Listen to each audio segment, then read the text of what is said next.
Cette photo n'a rien d'un heureux souvenir. À première vue, un moment de tendresse, il s'agit en fait du dernier témoin avant ça.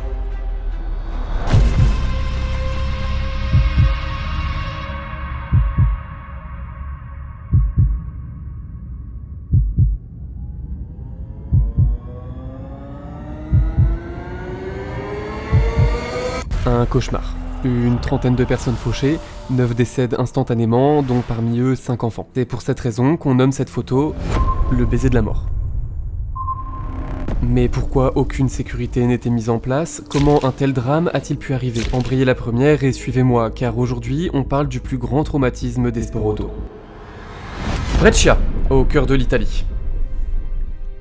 Une ville connue pour son Grand Prix, ce fameux GP d'Italie, c'est la plus grande course du pays, implantée ici depuis quelques années, une course inscrite sur le calendrier des championnats du monde qui attire donc une énorme attention sur la ville. Sauf qu'en 1927, le GP déménage à Monza pour son circuit. La ville de Brescia en prend un coup, perdant alors l'attraction qui attire le plus de monde. Il faut trouver quelque chose pour relancer l'activité de la ville. Et c'est là qu'interviennent deux jeunes comtes, Aimo Maggi et Franco Mazzotti, qui imaginent une course aller-retour depuis Brescia en passant par Rome pour substituer au GP d'Italie. Le parcours établi fait 1600 km et Mazzotti, qui revient des États-Unis à ce moment-là, se rend compte que ça correspond tout juste à 1000 miles. Le nom de la course sonne comme une évidence, la Coppa del Mille Miglia, en français la Coupe des 1000 miles, qui sera abrégée en 1000 Miglia. Et le 26 mars 1927, le départ est lancé. Première édition. Ça se déroule d'une traite, 24 heures pour parcourir l'aller-retour. 2 personnes par voiture, un pilote et son copilote, et ah oui, petite précision, vous vous doutez bien qu'il n'existe pas de circuit de 1600 km, encore moins en 1927. On parle donc d'une course sur route ouverte. Vous verrez plus tard dans la vidéo que ça implique beaucoup de choses pas vraiment réfléchies à ce moment-là. Le 27 mars, les coureurs reviennent sur Brescia, là où la ligne d'arrivée les attend. Le gagnant, c'est ce type,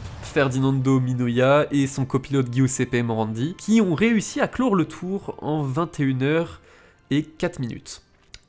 Ok, bien joué à eux, ça nous fait une moyenne de 78 km/h, pas si mal pour l'époque. On va avancer un peu dans le temps maintenant.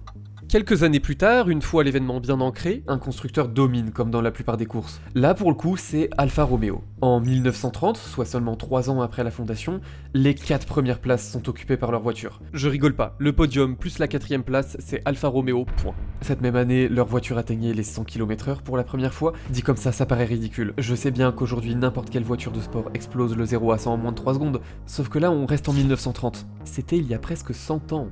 Imaginez-vous passer les 100 km/h à cette époque, sur ces routes de terre, sans toit, avec les suspensions et les roues de l'ingénierie d'il y a 100 ans, c'est terrible.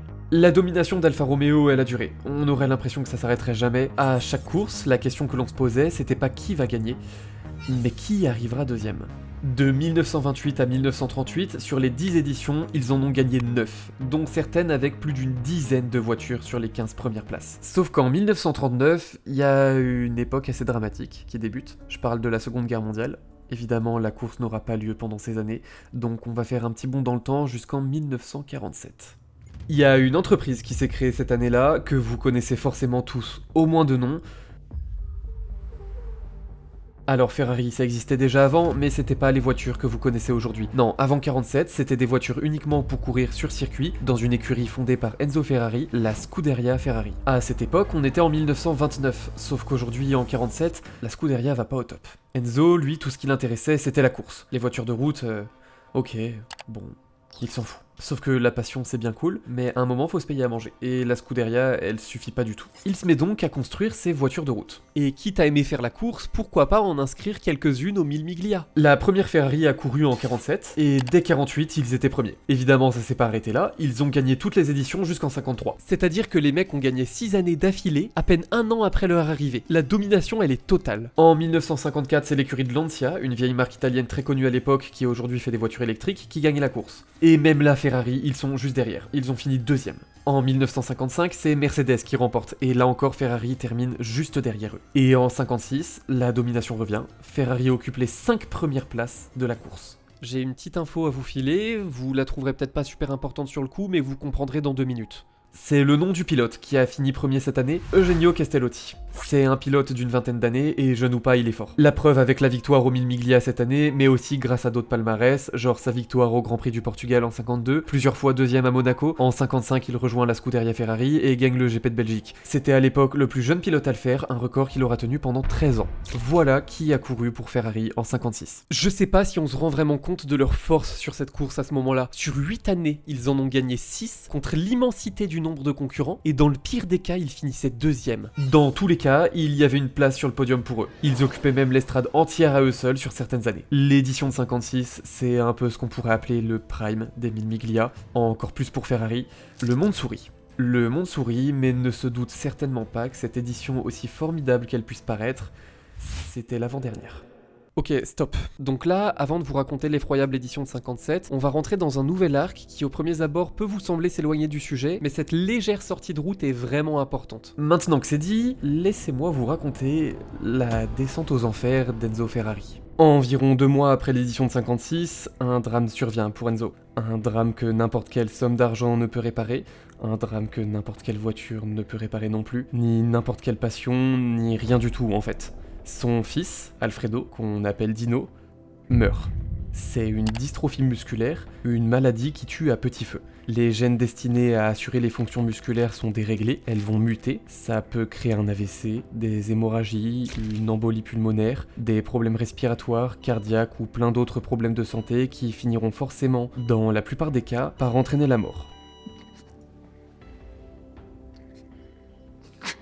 Dans le cas de Dino, il a commencé par avoir des mouvements physiques qui devenaient très raides, il avait beaucoup de mal à maintenir son équilibre. Ces derniers jours, il les passa à l'hôpital. À ce moment, il discutait beaucoup des détails du moteur V6 de 1,5 litre qu'ils étaient en train de développer avec son père Enzo et son collègue ingénieur. Un V6 qu'on verra d'ailleurs dans beaucoup de Ferrari plus tard, comme beaucoup de moteurs inventés par Dino. Mais lui, il ne verra jamais le moteur. Il avait 24 ans et décède. Je vous laisse imaginer le drame au sein de la famille Ferrari. Ça a beaucoup affecté la relation entre Enzo et sa femme, Laura, qui au passage avait des parts sur l'entreprise. Et ça c'est très important à savoir car après le drame et les désaccords entre le couple, l'entreprise va sombrer.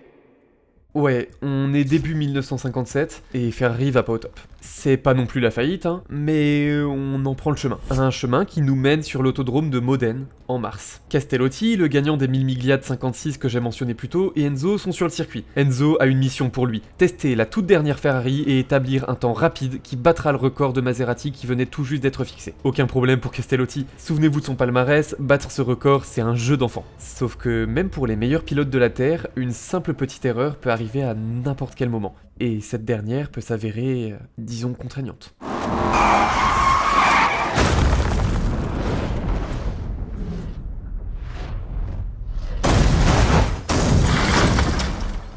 Castellotti heurte un trottoir à une chicane et est éjecté de la voiture. Son corps est projeté à plus de 90 mètres au-dessus du sol et s'écrase sur la tête. La voiture, elle, est projetée contre une tribune où quelques spectateurs assistaient au test privé. Aucun blessé, sauf Castellotti, évidemment mort sur le coup d'un trauma crânien. Devant les ingénieurs, devant Enzo et surtout devant sa compagne Delia, l'accident est spectaculaire. Delia Scala, une actrice plutôt connue à l'époque, ils étaient fiancés. C'est horrible pour elle, elle qui était si amoureuse, qui arborait toujours un grand sourire en le voyant rouler, pour qu'au final son avenir avec lui s'envole comme le corps de Castellotti au-dessus du circuit.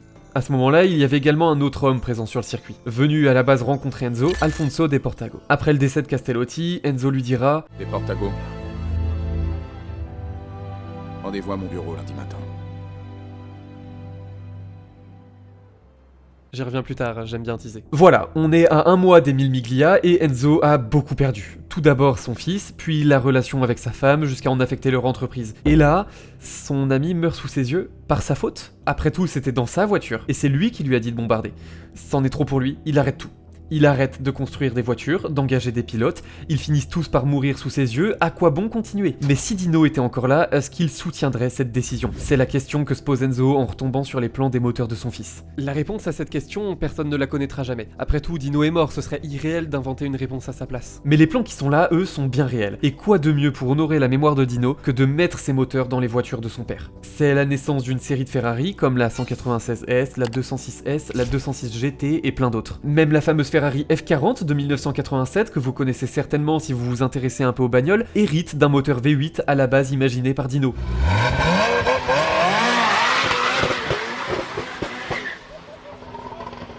Ok, donc en fait Enzo va rien abandonner du tout. On arrive en 1957 et c'est l'heure du Mille Miglia. On y revient enfin. Les voitures sont prêtes, les pilotes sont toujours les mêmes, il n'y a aucune raison qu'ils ne gagnent pas à nouveau comme d'habitude. Cependant, après la mort de Castellotti, il manque un pilote. C'est là qu'intervient une des personnes qui m'intéresse le plus dans cette vidéo, Alfonso de Portago. Un Espagnol de 28 ans, son nom complet s'affiche ici, c'est... un peu long. Le mec est plutôt bon. Il a d'ailleurs commencé à courir en Formule 1 l'année dernière, et rappelez-vous, j'ai déjà cité son nom plus tôt. C'était lui qui était venu voir Enzo sur le circuit au moment de l'accident de Castellotti. Il voulait lui demander un volant pour le Mille Miglia, et forcément, une place s'est libérée sur le moment. Enzo, qui n'a pas de meilleure option, accepte. Mais Alfonso, même s'il n'est pas autant réputé que Castellotti, ça reste un très bon pilote. Aucune raison que ça se passe mal. Enzo lui confie une Ferrari 335S, un bolide de presque 400 chevaux pour moins de 900 kg. Même pour aujourd'hui, c'est surpuissant. J'insiste vraiment là-dessus, la voiture atteignait sans problème les 300 km/h, elle a le même rapport poids-puissance qu'une supercar moderne. La course est lancée. Cette année, c'est 310 voitures qui partent le 11 mai, parmi lesquelles 4 étaient des Ferrari, conduites par Peter Collins, Piero Taruffi, Von Trips et Alfonso de Portago. Au début, et même presque tout du long finalement, nos pilotes sont en tête. Alfonso s'adapte parfaitement à la voiture et arrive à la dernière étape avant l'arrivée à Brescia, où il retrouve sa compagne venue la voir, l'actrice mexicaine Linda Christian. Sur place, les ingénieurs constatent un pneu assez usé. Il suggère à Alfonso de le changer, mais il affirme qu'il a pas le temps. Il s'empresse de partir et il ne lui reste plus que quelques dizaines de miles avant l'arrivée. Cette course, c'est pour lui. Il traverse un petit village et se rapproche. Plus que 40 miles avant Brescia. Il roule à 240 km/h, ça va arriver très vite. Est-ce que vous savez ce que c'est? Un œil de chat. Ou un clou de route, si vous préférez. C'est un petit dispositif de marquage routier qui réfléchit la lumière. Alfonso en croise un sur la route, toujours à 240 km/h avec son pneu abîmé. Ça explose. Il perd le contrôle, la voiture heurte un poteau, saute par-dessus un ruisseau, percute plusieurs spectateurs en retombant, elle rebondit à nouveau sur la route et percute encore d'autres spectateurs avant de tourner et de finir les roues au sol dans le ruisseau de l'autre côté de la route. Le copilote de De Portago est mort sur le coup avec 9 autres spectateurs. Le corps d'Alfonso, lui, est retrouvé près de la voiture, coupé en deux.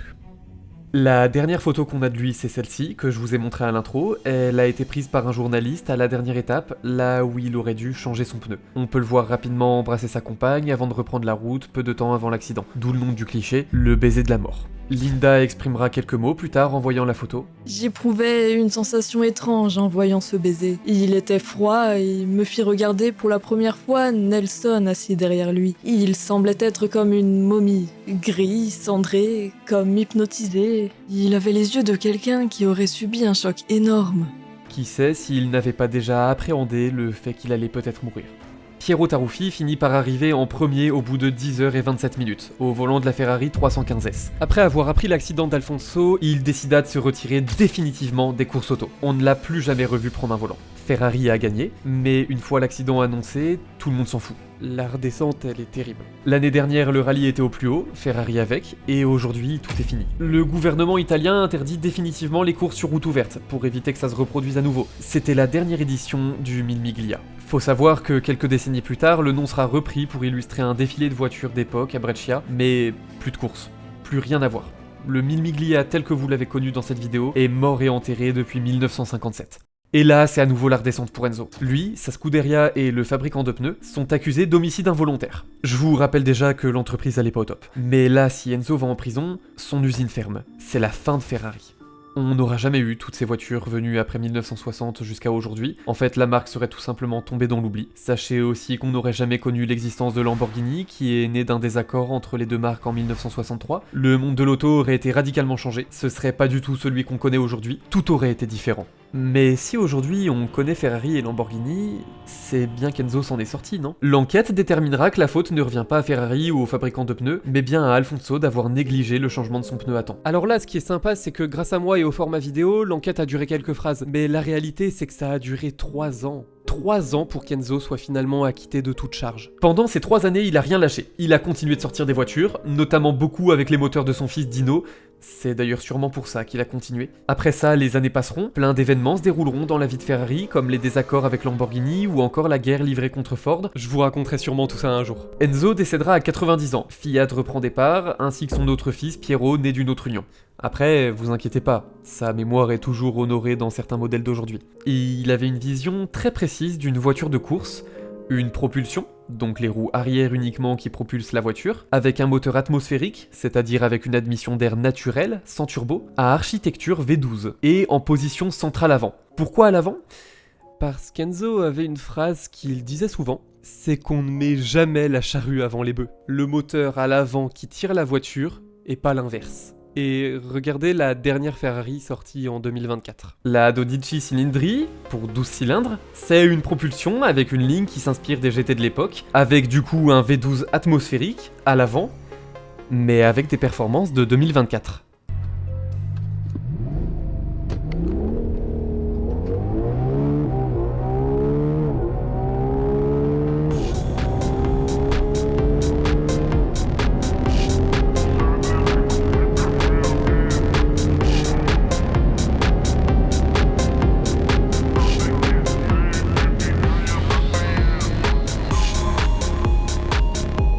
L'esprit est resté en place, avec le moteur. Si vous êtes resté jusqu'ici, c'est que la vidéo a dû vous intéresser, et ça c'est trop cool. Donnez-moi votre avis en commentaire, et si vous avez des suggestions pour les prochaines vidéos, je suis preneur. J'en profite, suivez-moi sur Insta, c'est aussi dans la description, je poste des bonus, des backstage, des choses comme ça, notamment l'avancée des prochaines vidéos. Prochaine vidéo qui devrait sortir d'ici 2-3 semaines à peu près si je me bouge, donc n'hésitez pas à vous abonner pour être au courant, et puis à la prochaine.